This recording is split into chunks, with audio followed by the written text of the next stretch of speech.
Listen carefully. It's a rainy September night. There's a lawyer on a boat in the midst of a battle.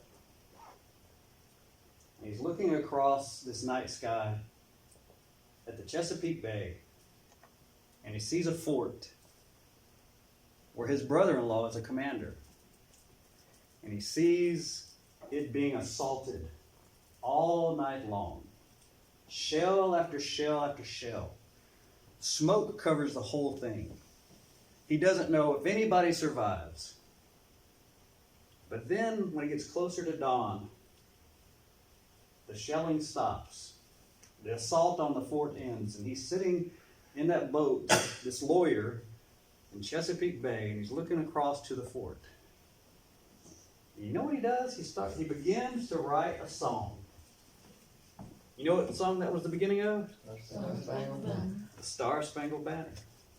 That was the beginning. That's how that came about. Well, most people just knew him as Sam. And he was a deacon and a Sunday school teacher in his Presbyterian church. And when he got back from the war, World War II, in the Army, he had some money he'd saved up. And he got a loan from his father-in-law. And they bought a Benjamin Franklin store. And he decided that's the kind of store he always wanted to have and the kind of business he wanted to be in, because they sold a little bit of everything, he thought, at that Benjamin Franklin store. That's the beginning of one of the largest businesses in the world. Does it sound familiar? Sam's, and what would it come from? Walmart. Yeah, Sam Walton. That was the beginning of his business career. Well, see, the first thing you see is helicopters. And then you see the mountains. And then the shot moves and you see all these medical personnel, these Army medical personnel, running towards the helicopters. And the helicopters come and land, and the doctors and the nurses and everybody runs up to the helicopters to unload the wounded. And that's the beginning of one of the most successful TV shows in history. MASH. Yeah, you got it. Yeah, MASH. Yeah. You think about that picture, you can probably still hear the music. I mean, it's just something that just has stuck with us in popular culture.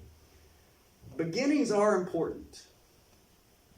Beginnings are important. In fact, if you were going to write your own story, if you were thinking back to the first thing you remember as a child, how would you begin it? If you were writing your own story, what's the first thing you remember as a child? What would you say?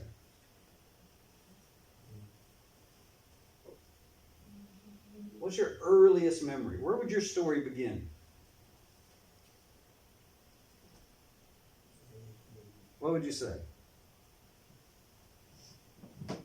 Let me hear what you got. I got into a bunch of bees, You remember getting into a bunch of bees.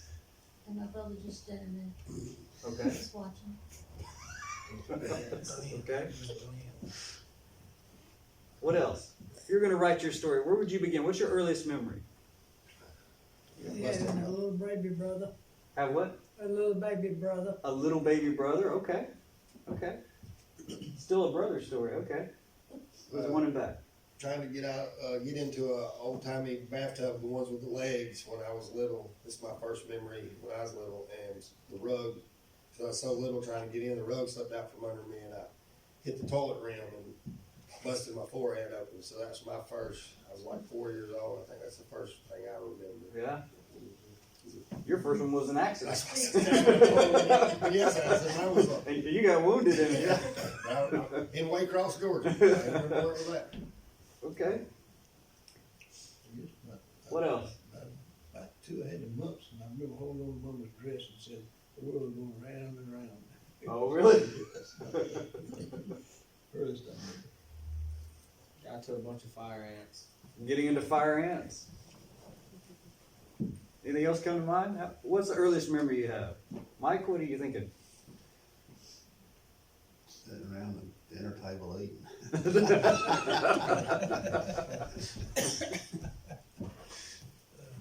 Yeah, if we start our own story, we got our own personal memories that, we could start with. And the beginnings are important because they give us a starting point. They give us a starting point, maybe for a relationship like a brother, maybe for, something that becomes just so common for us, like, sitting at the dinner table, maybe something, it's kind of just big and a little bit traumatic, like fire ants or cutting your head on the toilet, was it? Yeah. So, these beginnings are important. And what we're going to be looking at, this is kind of a new thing for our series that we'll be talking about on Sunday mornings, is we're going to be talking about in the beginning. And so that's actually going to be the title that we're working with.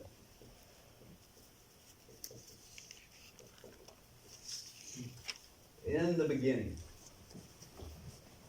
Because beginnings are foundational. Beginnings are what everything else builds on top of. Beginnings are, it's the place where we jump off from. It's the place we launch from. It's right at the center of everything. It's the beginning. We don't have anything to say before it, and everything follows after it. And so what we're going to be looking at in this series is that in itself, the book of Genesis, and what we can learn from looking at in the beginning. The kind of ideas we'll see, the things we can learn from, the things we can see from God, the things that we need to be reminded of, that maybe we had looked at and remembered a long time ago, but we just need to be reminded of. But we need to get a fresh look at it. And that's what our purpose is, and that's what our focus is this morning. So our focus is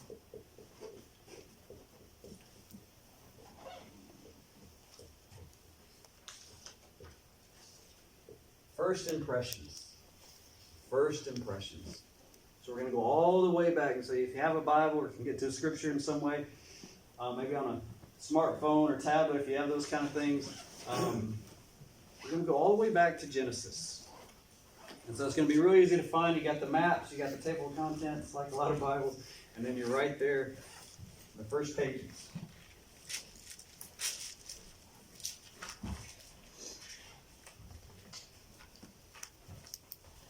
And our focus today is first impressions.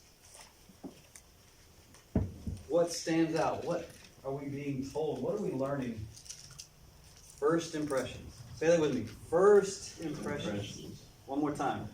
First impressions. So if somebody asks you later on, what we were talking about in church today, what was the discussion and what was the sermon, you can say, well, it was first impressions. At least you got that much. You'll be at a starting point. So you want to go to Genesis, like I said.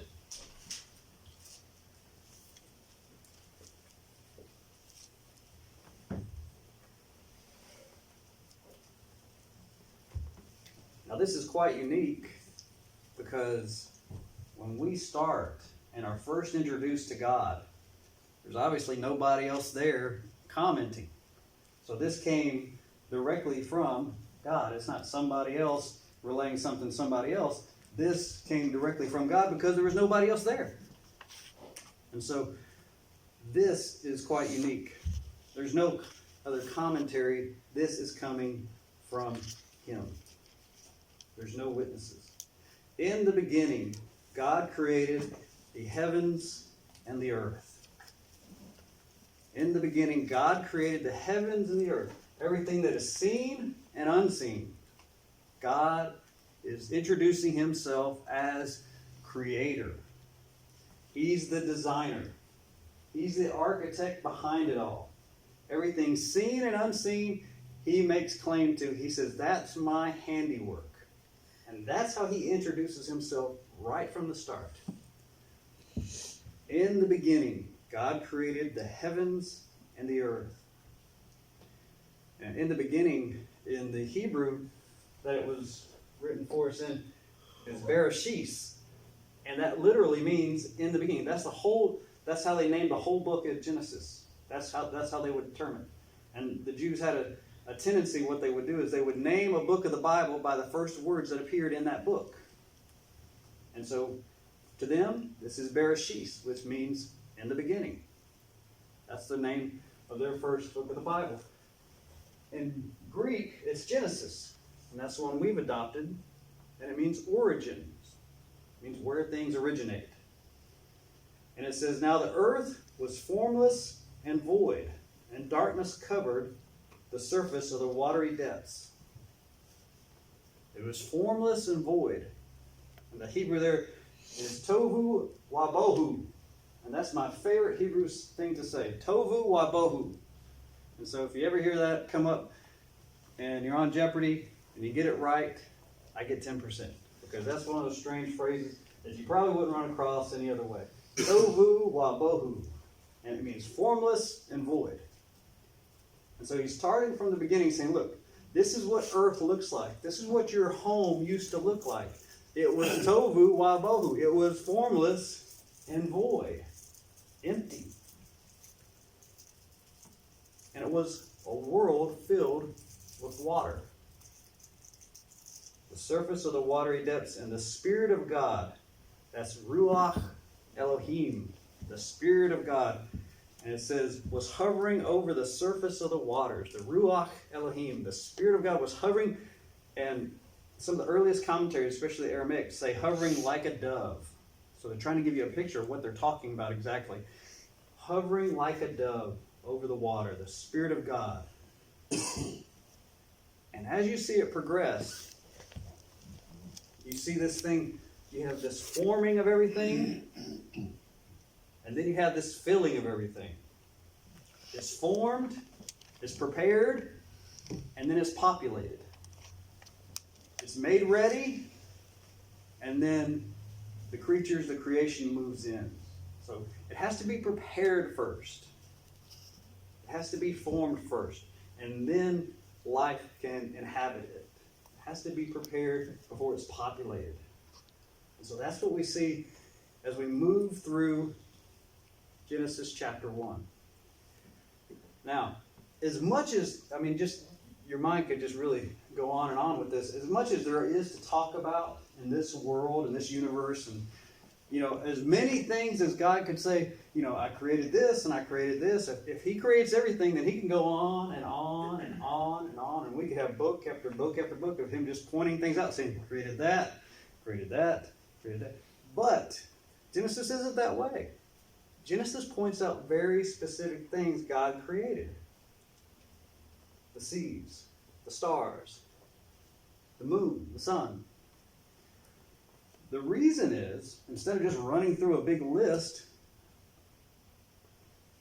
the reason is because all the religions that these ancient people, these ancient Israelites, would have come in contact with, they identified their highest gods as the gods over these things, these parts of nature.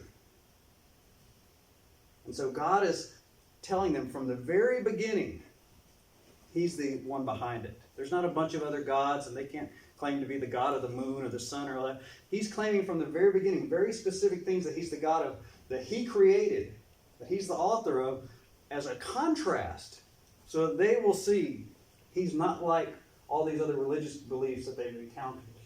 He's pointing these things out. All these great gods that they believed in, and there's a God of the moon, and there's a great God of the sun, and there's a great God of the stars. No. He's pointing these things out specifically to them, saying, it's me, it's me, it's me. I created all of that. There's only one God. And so He makes that point right from the beginning with Genesis 1. And then in verse, you drop down to 26 and 27. It says, then God said, let us make man in our image, according to our likeness. God said, let us. So we see, and we know from the rest of Scripture that all the Trinity was involved in the creation. The Son, the Spirit, the Father. And so we see this clue in verse 26. Let us make man in our image, according to our likeness. Now, that's huge. Because again, that's going to be a sharp contrast to what these ancient people would have heard and seen and lived with their entire lives. Because all these other cultures and societies with these other gods, they had a completely different view of mankind. Man was disgusting. Man was only good to be a slave. Man was contemptible and dirty. That's how they viewed mankind. That's how they viewed humanity.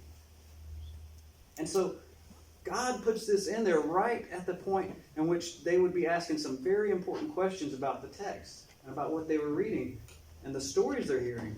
And he says, look, you're not like the other kinds of the animals. That's how, it talks about the creation of the animals, and it says they were created according to their kinds. You're not like that. You're not like the animals. You're created in our image, the image of God. You're created in our likeness. You're created in the likeness of God. You're not worthless. You have immeasurable worth. You're not dirty and filthy and only fit to be a slave. You're in our likeness. That's your blessing. You have immeasurable value. Because this is how I created you. You're a sacred impression. That's the value he puts on his creation of man. And if you look at it with verse 27, he says, and so God created man in his own image. He created him in the image of God. He created them, male and female.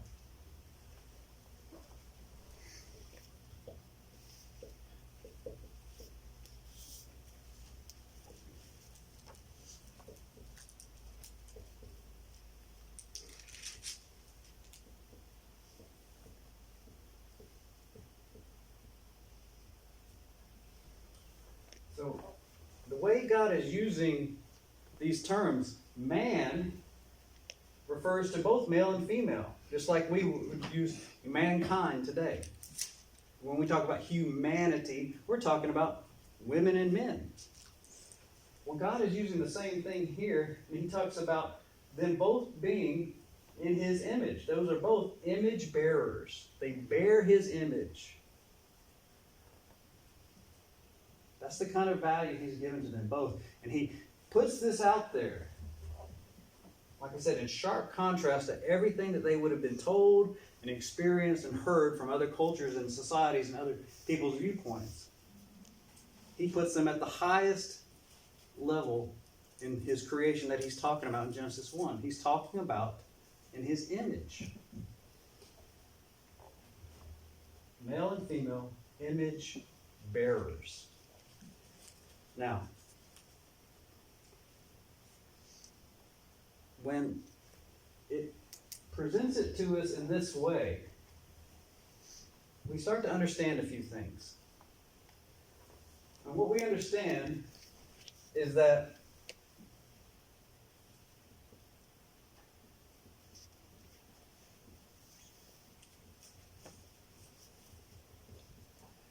female and male equality. Right from the beginning, they're both said to be in the image of God. So whenever you see this in Scripture come up, where women are treated awfully, especially in these societies they created, where they're basically reduced to the lowest parts of society, with no rights or anything like that. This is a sharp contrast because God says, from the beginning, the very first chapter of what I've got to tell you is that both of you are image bearers. Both male and female across the board are image bearers. Because of that,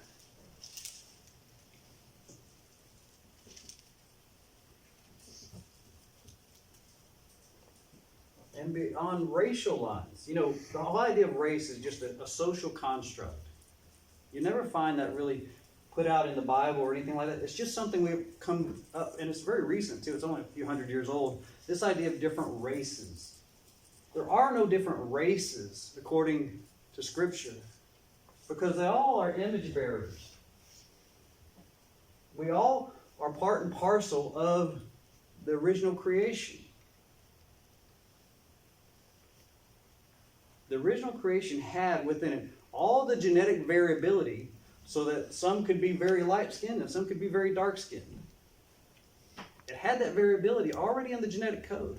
It just gets expressed over time more and more.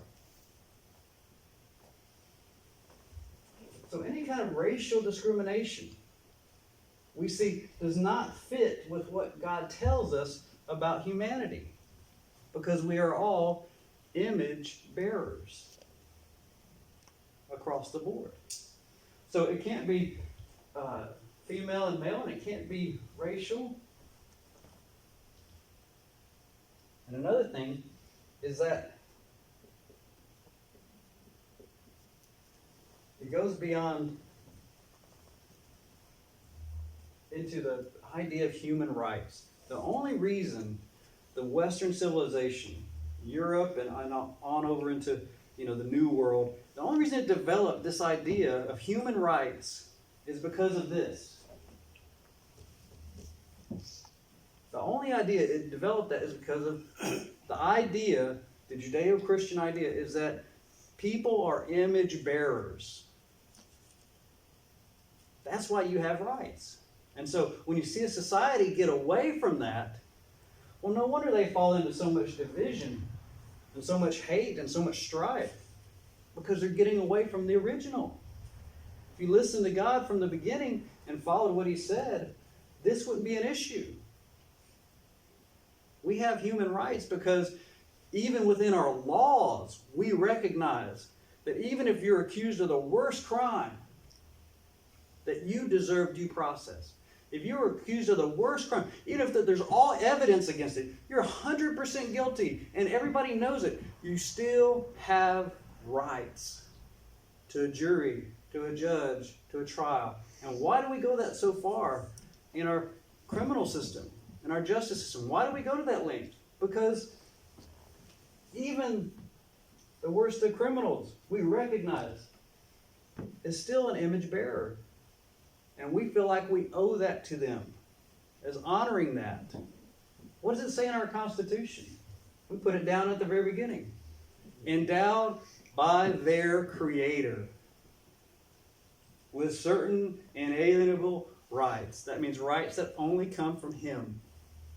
So you can't go over them because you can't go over the Creator. You can't undo them because you can't undo what He has given them.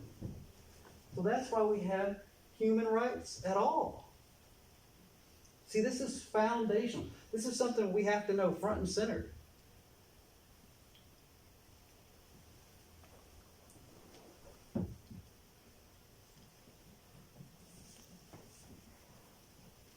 And because that's true, we see that all sin that we commit against another person traces back to God.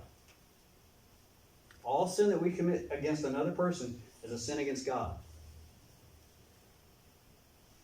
Whether it's the things we say or the things we do or however it may work itself out, all sin traces itself back to God. We have sinned against God when we sin against another person. Why? Because they're image bearers and He's the image maker.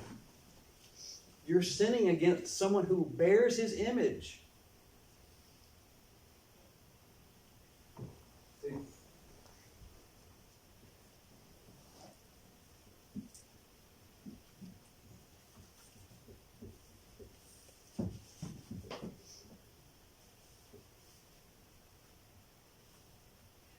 You can't respect the image maker. You can't respect the Creator. You can't respect God. You can't respect the image maker without respecting the image bearer. You can't respect the image maker without respecting the image bearer. You can't say you love God and hate man. That doesn't work. Scripture repeats that over and over and over again. You can't respect the image maker. You can't say you respect God, you love God, you worship God, and then treat people awful. That's incongruent. That doesn't fit. There's a problem there. That's why all sin gets traced back to God. That's why you have to, ultimately, I may sin against this person or this person, but I have to definitely take my words to God for forgiveness. Because He's the image maker. And He's the one who gave them His image. And I have sinned against that image. And I need to seek forgiveness. You can't respect the image maker without respecting the image bearer.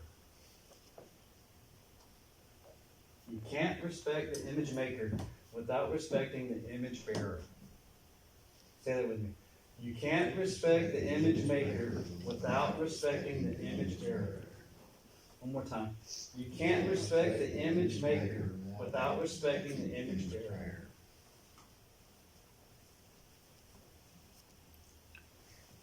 In the Gospels, you'll read how they were discussing with Jesus about the great commandments.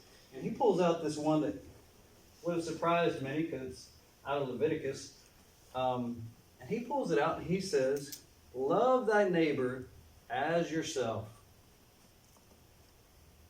Love your neighbor as yourself. Well, why should you love yourself? Because you're still an image bearer. You still have value. You still have worth. You might have messed it up. You might have lived a whole life of mess-ups. But you have intrinsic value to God. And He loves you. And He says you are an image bearer. And so love yourself. You're not worthless. It's not based on what you did or what you accomplished or whatever mess you got into and whatever sin you committed. That may be the case, but you never lose this. You're still an image bearer. And you still have value. Love your neighbor as yourself. Why should you love your neighbor? Because he or she is an image bearer too. So love them. Treat them right. Do good for them. Bless them. Forgive them when they need it. They're an image bearer like you. So love them and love them as yourself. Because you both have this in common. And you can't come to God and say you worship God and want to follow God and all this kind of energy because you can't respect the image maker without respecting the image bearer. Now, I don't know where this lands with you, but what I do know is this is something we all have to work on.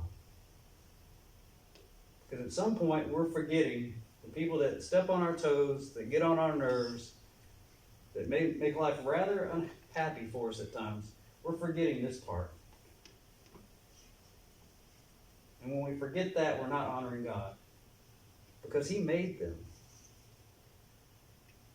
And they still bear that impression. And maybe it's the other side of the coin with what Jesus was talking about. Maybe you're not feeling very much of value. Maybe some things have come into your life, and maybe you're not feeling very worthwhile, and it's just kind of brought you down a notch or two.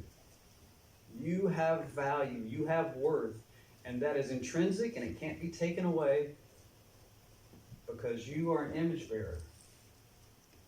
So don't let yourself be pulled into things that dishonor that image. Don't let yourself be a victim of it. Don't let yourself be a slave to it. Because respect yourself. You're an image bearer. Love yourself. And don't withhold it from others. Because they're image bearers too. That's what we're called to do. That's how we're called to respond. As Lee plays for us here in a second, that's what I want to put on your heart this morning. That's what we're called to do. We're called to walk in faith and live this out. This reality that God has shared with us in Genesis. Right from the beginning. Right from the start. He wanted to make sure we understood this. Because there's a whole lot of pain we can avoid when we recognize that I'm an image bearer, and she's an image bearer, and he's an image bearer, and we all are one family. We all